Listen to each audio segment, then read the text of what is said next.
Greetings and welcome to another edition of the Sunday Futures Report, brought to you on Monday because of the long holiday weekend. I hope everyone had a great extended vacation if you were able to take one and enjoyed some time with family and friends. We got a short trading week this week. We got 4 days, so let's get right to it, starting with the S&P chart. We're seeing this structure stretch higher and higher. How high will it go? Nobody knows, but I'm thinking it goes to 43.83. So that gives us room up to this vertical line here, this diagonal line here. The first bearish date that I'm seeing is July 13. So that's next week. I feel like we could drop pretty much anywhere before then. So I would keep your eyes open basically this week and next week for any drop.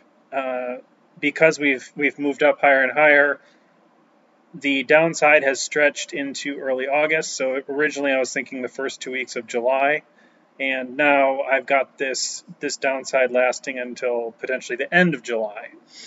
The current support that I'm seeing, the lowest level that my methods show, is 4,027. So that would be right here at this point. And again, seeing strength continue to a minimum target of 45.70 by November. Looking at VIX futures, so we held support right around this 0.764 level at 17, and I expect that to hold. I don't think we're going to drop any much lower than that. So this says July 8th for the first bullish date for VIX. So we'll see if we start making a turn there. So that could be pretty soon. Again, I'm thinking Tuesday kind of holds steady. And Wednesday, Thursday, we could start to see some cracks in the veneer of the market, which would show up as a bullish VIX. So again, this is showing potential bearish action indices, bullish action in VIX until the beginning of August. And who knows, maybe this is when the infrastructure bill gets passed and everyone feels, hope and security again. And by that time in early August. Looking at the NASDAQ, this has also been stretching higher, been pretty strong. So seeing a little bit higher here into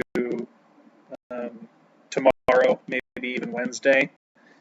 So right around 14.95 is where my current resistance is, and I'm expecting a kind of two-step drop. The first one being to this level here and kind of ride sideways, and then a further drop again into the beginning of August. So August 1 would note the end of the retreat and holding support of above these June levels here. Looking at the Russell. So the Russell is showing a little bit higher here. Maybe it'll play catch up with the other indices that were bullish last week. We'll have to wait and see, but it could show a few days of strength because I'm seeing resistance up near this 1.618 fib here, and potentially holding until a little bit later date of July 12th. So that would be, holding this week and then not retreating until next week. So again, this week and next week are very important to watch. Again, I'm staying long here.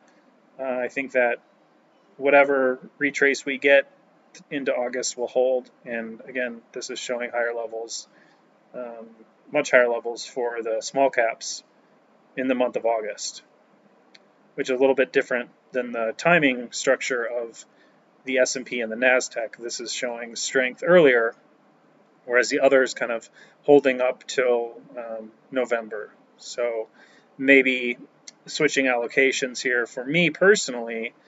I've been in the large cap stocks and potentially may switch over to small caps for the month of August. That's kind of what I'm looking at doing right now. The Dow has been pretty much following the structure indicated here. It hasn't pulled back yet, but I think it's coming. I don't see much lower than this area kind of that it's been bouncing in between 33,470, 35,042. Similar support down here, and with a high on July 11. So there we're looking at, again, well, Sunday next week. So it all depends, I think, on what's coming this week. If there's a set of catalysts that could promote a drop, or we just kind of grind sideways, as has been pretty normal as of late, with very little intraday movement, and a bit frustrating for those of us used to a little bit more volatility in the markets. So bonds, I'm not seeing much higher here. I don't know if that would even be a strategy to go long bonds at this point. I think that what I would do is set an alert here and say I'm going to short bonds, because I don't think there's a lot of room left. Now we may get a spike higher than this zone, but I think the predominant trend is down, and I think that's going to be felt into the second half of July, and then this last date here is July 28th. Looking at the dollar, it's been retreating some, and ultimately I'm expecting support to hold here at 92, maybe dips down to this level here where we got some of these tails. And then the first bullish date for the dollar that I have is the 7th. So early this week. Copper has shown a little bit of a counter trend bounce here, but ultimately I think we're going to head lower. Maybe this is kind of like a triangle here. We got A, B, C, D, E into the fourth wave, and I see strength in copper extending. I mean, if you're going to build a position here for well into next year, I've got the highs not until like mid next year. So you could take a long swing position here in August, potentially holding that for 6 months if that's your style, because I'm seeing the strength long term there, even more so than gold. So looking at gold, we've got a little bit of bullish action following these teal lines that I noted here at the beginning of the month. I'm looking for 1837 to be broken. I feel like a broken record, because I keep mentioning this level, and it's really been slow to move so far, and it may even drop further into this green zone, test it again. I don't see really a lot of moves there unless you're playing some kind of option strategy of an iron condor where you just want to be range bound for the next few months. I don't see gold moving one way or the other for quite some time. Silver, however, has a more of a bullish structure long term than gold. So actually, moving back to gold real quick, if I zoom out, and this time I'm not going to share all the screenshots in the email, but they're all posted in the room. So you can go to the activity page and see all these. It's the static images of all these pictures if you miss something. So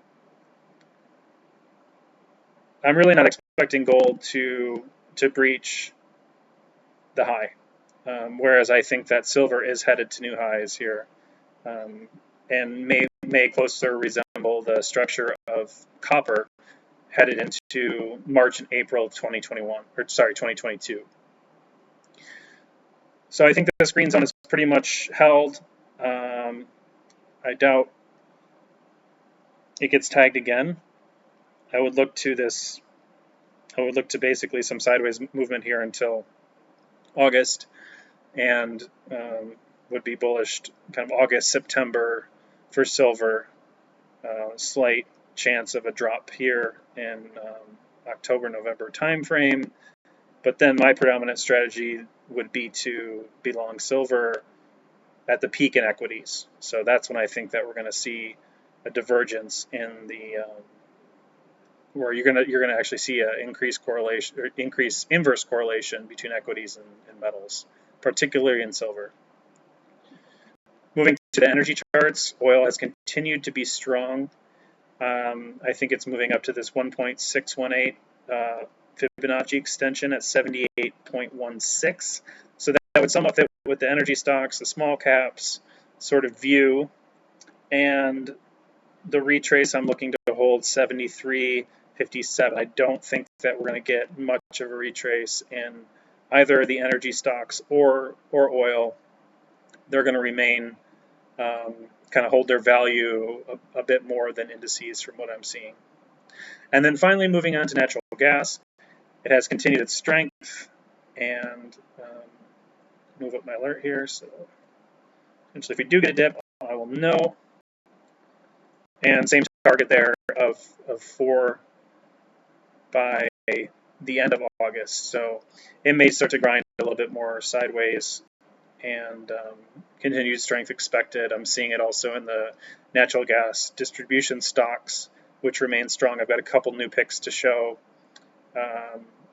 for this coming week that are showing up as being the strongest. And I think that's it. I'm under 12 minutes, and looking forward to hopefully some good action this week, and we can all profit from. Thanks all for tuning in, and I'll see you in the trading room on Tuesday.